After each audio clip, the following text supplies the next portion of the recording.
Ako si Jay at gusto ko lang ibahagi ang isang karanasang hindi ko makakalimutan. Noong bata pa ako, may isang lumang aparador sa kwarto ko. Matibay ito, gawa sa kahoy at may malaking salamin sa harap. Sa tagal ng panahon, nagasgas na ang ibabaw nito. At kahit anong punas ni Mama, palaging may amoy ng lumang kahoy na lumalabas. Hindi ko alam kung bakit, pero may kakaibang pakiramdam ako tuwing nakatingin ako ron.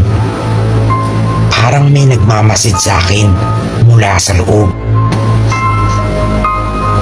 Tuwing gabi, bago matulog, sinisigurado kong nakasara ang aparador. Ayoko kasi ng pakiramdam na parang may puwang na nagbubukas sa dilim. Pero isang gabi, may napansin akong kakaiba. Mga 3:00 na yun ng madaling araw. Tahimik ang buong bahay, maliban sa marahang tunog ng electric fan. Sa panaginip ko, may bumubulong sa akin, ngunit hindi ko maintindihan ang sinasabi. Pagmulat ko, nakaharap ako sa aparador. Dahan-dahan, unti-unti itong bumubukas. At doon ko nakita dalawang pulang mata na nakatitig sa akin mula sa dilim ng aparador. Nanigas ako sa takot. Hindi ako makasigaw, hindi rin makagalaw.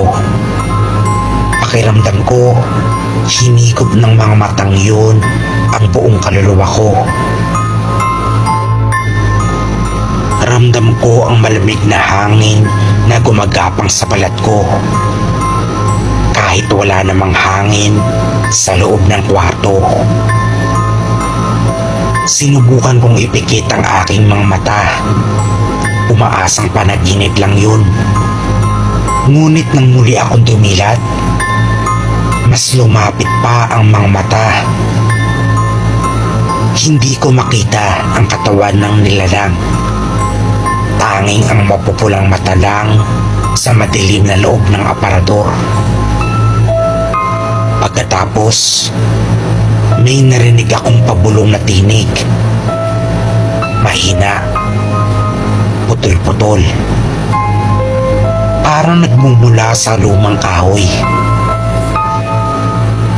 Jay, halika rito. Hindi ko na kinaya.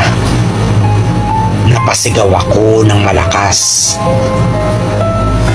Biglang bumukas ang pinto ng kwarto ko.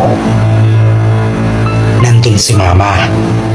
Hawak ang sinturon ni Papa at handang ipalo sa akin dahil sa ingay na nagawa ko. Ano na namang ingay yan, Jay? Inis niyang tanong. Nanginginig akong itinuro ang aparador.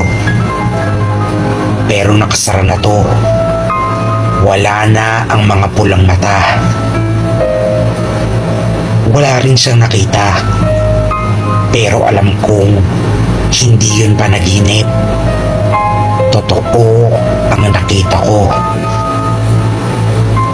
Simula nun, hindi na ako natulog nang nakaharap sa aparador. Hanggang sa isang araw, nagpasya na si Mama na ipagbili yun sa isang nagtitinda ng mga lumang kasangkapan. Nakahinga na ako ng maluwag. Akala ko tapos na ang lahat. Hanggang isang gabi, nagising ako ulit sa parehong oras.